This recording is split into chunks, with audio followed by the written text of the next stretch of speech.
into things with my political panel, Liberal MP Jason Falinski from the Labor Party, Patrick Gorman. Thanks both for your time. We've got this announcement from the government, Jason, 4,500 extra places in this home builder scheme. So 30 homes per electorate, basically. Doesn't sound like the game-changing sort of transformational revolution you've been talking about in your committee or inquiry into this. What is this actually going to do?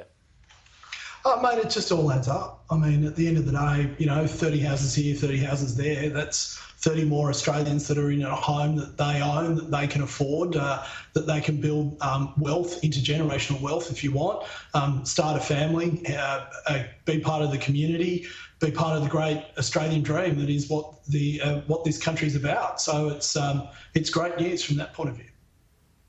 Right, but out of the bigger changes you've been pushing for, are the government picking any of them up? Well, look, we're still writing the report, Tom, so it's difficult for them to pick up changes that I've been advocating for before I brought the report down. But look, I certainly once the report comes down, I'll be pushing them down. Sorry, what was that, Tom? Sorry. Do you think they're genuinely open to some of the big changes we've already spoken about that are likely to come out of this? Mate, I think they are. I mean, I think we all are. I think members of the Labor Party are.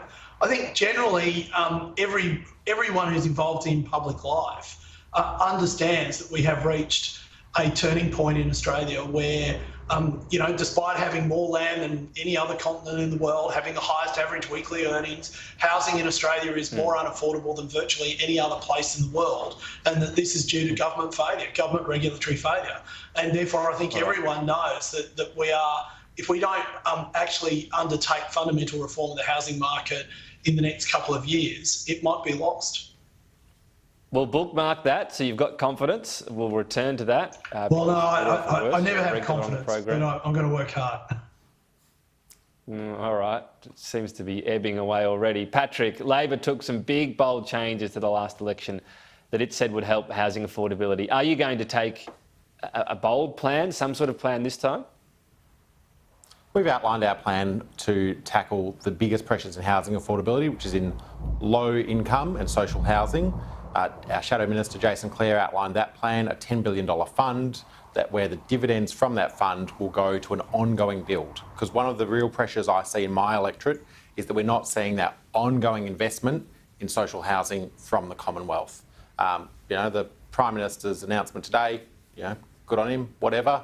But we do need to start investing more in social housing for essential workers, low-income workers, and people who might need some form of supported accommodation. Right. But beyond that, for anyone above that band, no policy this time around, no plans. Tom, I think to say no policy is a bit of a editorialisation from yourself, but... Well, tell us about one. Labor will continue, as you've seen over the last week, we continue to roll out our plans. We've done Powering Australia. We've announced our plan for TAFE and education. We'll continue to announce plans so policy to come, is that what you're saying? And into next year there's a policy and the next in this area election. To come. And I'm sorry, I would love to be able to announce every single policy of the Labor Party, Tom. It's not my job. I'm the member for Perth. Yeah, but I'm not the leader. But I said no policy. Are you saying there's definitively one coming? We will continue to roll out our policies, as we've always said we would do, between now and the election. I'm sure we will have more to say on housing affordability, but we will not be taking the same policies that we took to the 2019 election. I'm confident No, I of that. didn't say the same one, I know that. All right, well, we've got to leave it there. Your leader's talking, Patrick, so I suppose